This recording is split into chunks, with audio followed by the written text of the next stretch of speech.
నేను ఈ డాగ్‌ని whenever I get chance to travel from Bengaluru to Chittoor.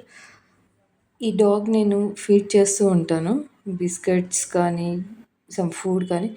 But ఇదేంటంటే ఇలా చూడండి, దీన్ని అసలు లెయ్యట్టు కూడా లేదసలు. ఒక మనిషి దగ్గరకొచ్చింది ఫీడింగ్ చేస్తున్నానప్పుడు గానీ, he is sitting how he is before. నేనే ఇంక బస్ బయలుదేరుతుందని తెలిసి ఫైనల్‌గా నేనే ఉన్న బిస్కెట్స్ అన్నీ దాని ముందు పెట్టేసి వెళ్ళిపోయినాను.